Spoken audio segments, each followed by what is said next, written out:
Well, welcome. We're really glad to have everyone here. I hope you enjoyed your dinner. I thought it was delicious, and it's so fun to have kind of this Italian theme with all the grapevines and everything out there.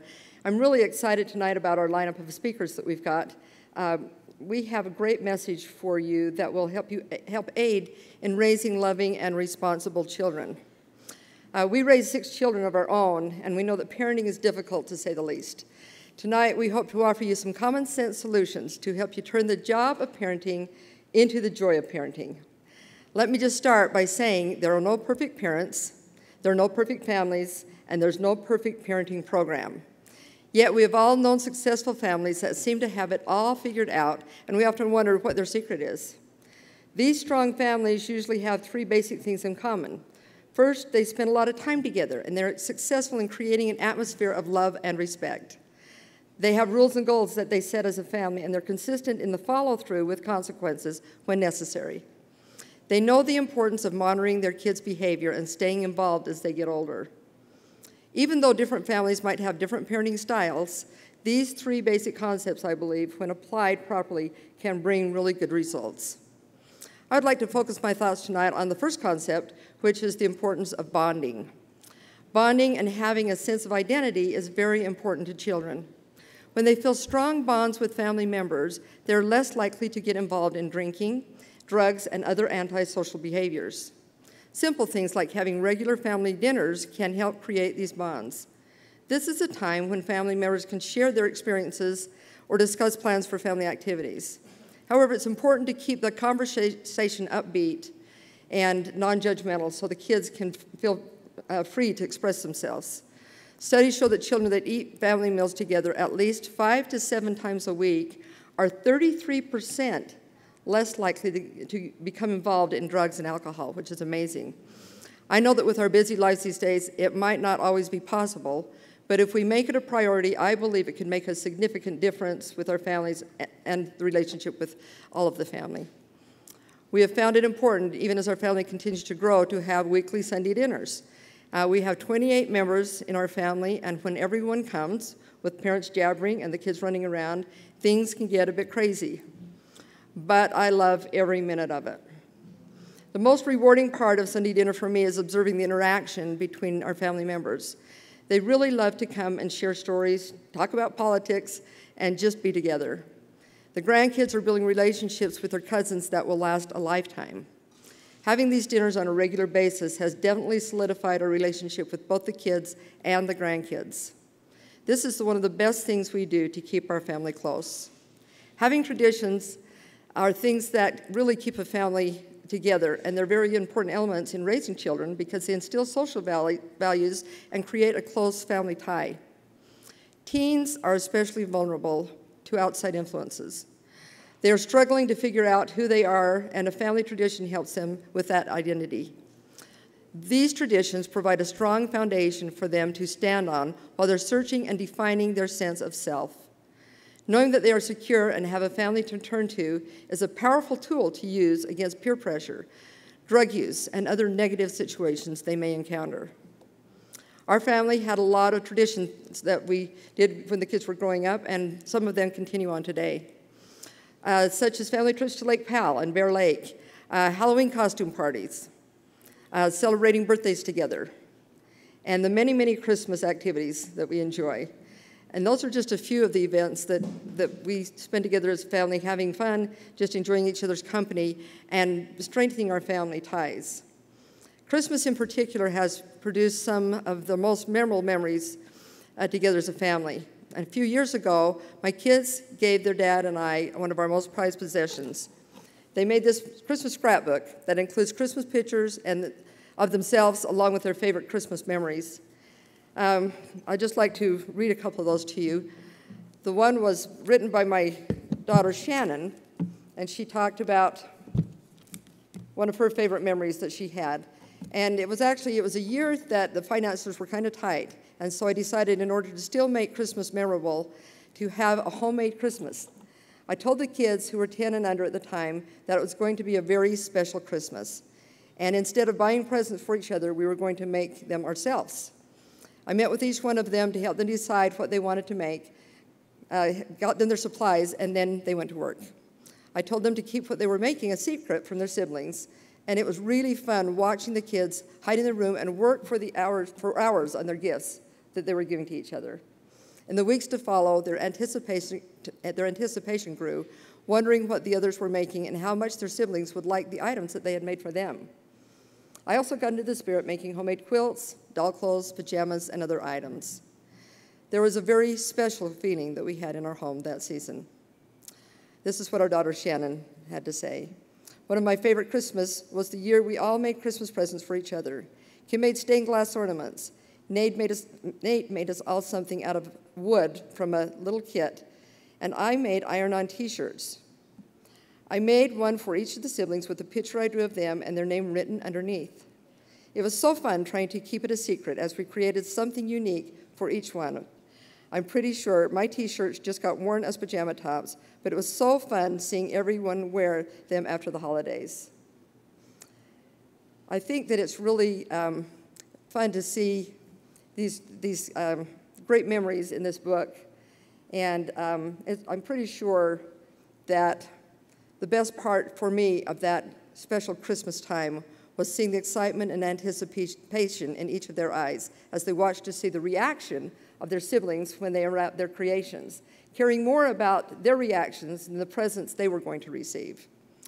When looking back, this was for sure one of our most memorable Christmases because the kids learned a very valuable lesson. It is more blessed to give than to receive. Christmas was also a good time to teach our kids about kindness and charity. We want to give them the opportunity to experience that good feeling you get when you do something nice for someone else and help them develop charitable hearts. So each year we would find a family in need and would buy presents and food for them and then secretly deliver them on Christmas Eve. There was one particular Christmas that stood out in the memory of our son Daniel. He said, "We had always picked a needy family to help for Christmas, but the most powerful Christmas memory I have came from a year we decided to give Christmas to several needy families. Because there were so many families, my mom asked some people in our ward if they would be willing to help with donations. I thought this would be a good preschool project, so I got them involved also. Our assignment was to help make phone calls, giving a list of items these families needed, and then collecting the donations. After collecting some of the items, I returned home and walked in just as the phone was ringing. It happened to be another family in the ward. They had heard about us needing some help with donations and had some things that they wanted us to pick up. The family lived in a basement apartment with a brood of kids. The father was a student, and they were really struggling to get by. They gave me a black garbage bag tied at the top, and because I knew they didn't have much money, I automatically thought it was items maybe worthy of DI. I continued on my way, finished the collections, and headed back. Mom was rummaging through the bags and looking at the list of who had donated when I walked in. She took the bag from me, and when opening it up, was surprised by the thoughtful items in the bag. She looked at me and asked, "Who donated this?" I told her who had donated the items, only to hear her cry out, "No, no." She slumped over and began sobbing, and only after a minute could she explain. They weren't supposed to give us anything. They were one of the families we were giving Christmas to this year. I can't tell or even write the story without crying. We still secretly took them over and found a food basket with some money tied on candy canes. I learned such a great deal from that example of selflessness and unconditional love. I suppose they didn't really need the gift in order to have a Merry Christmas. In fact, I'm certain I got much more from them than they got from us that Christmas night. Now, I wasn't going to do this, but this actually had some funny stories in it too. And I'm going to quickly tell this one because it really is funny. And I will not name the daughter. She shall remain nameless for the embarrassed. There was one particular Christmas morning that stands out a little more than the others for me. I was then, and still am now, a devout believer in Old St. Nick, and consequently have always had the hardest time falling asleep on Christmas Eve. I'm pretty sure Mom even resorted to give me cough medicine a few times. I deny that. When I was about 5 or 7, I remember lying in bed wide awake and needing to go to the bathroom so bad. Being the true believer that I was very well aware of the old "he sees you when you're sleeping, he knows when you're awake" rule, and I was afraid that if I got out of bed, Santa would not leave me any presents. When I didn't think I could hold it any longer, I opened my bedroom door just a crack and peeked outside. As I peered into the hallway, all I could see was a red glow from the decorative bells that hung in the front room. Not sure whether or not the glow was from the bells, Rudolph's nose, or Santa's magic, and not willing to take the chance, I returned to my bed, hoping to make it through the night. Well, I didn't. I then found myself in quite a predicament. Changing out of my brand new Christmas pajamas would only lead to embarrassing questions in the morning. In a panic, I came up with the idea of putting my pajama bottoms over the heat vent to dry. It worked. There was a little stiff in the morning, and I'm sure they didn't exactly smell like pine cones and holly berries. But fortunately, the magic of the Herbert Christmas morning provided enough of a distraction that no one seemed to notice. So these are some of our great Christmas memories. Allowing our kids to have some of these experiences is a great way to instill values and teach them life's lessons that cannot be learned any other way. It is so important to teach our kids values like honesty, obedience, kindness, and more. But what is even more important is teaching them by our example. Character is largely caught, and parents in the home should be the great source of character infection. Frank Chile. Having a strong family identity and creating bonding opportunities is like giving them a suit of armor to protect them from the negative outside influences they are surrounded by. I truly believe that by following the 3 basic parenting principles I mentioned, we can have strong families that will both strengthen our own homes and benefit society as a whole. The simple truth is, families are the fundamental unit of society. Parents, I hope you can find joy in the journey. My children make me laugh every day with their stories of things their kids have done and said. I love being a grandma. I love spending time with my grandkids, doing crafts, shopping together on their birthdays, going to their ball games, and just talking to them on the phone to see how their day went. I believe grandparents can be a great influence for good in the lives of their grandchildren. With the world falling down around us, we have no need to fear if we can keep our families intact and give our children a place where they can feel safe, secure, and loved, a place of refuge from the storms around us. Like trees blowing in the wind, if the roots are deep enough, they will withstand the storm.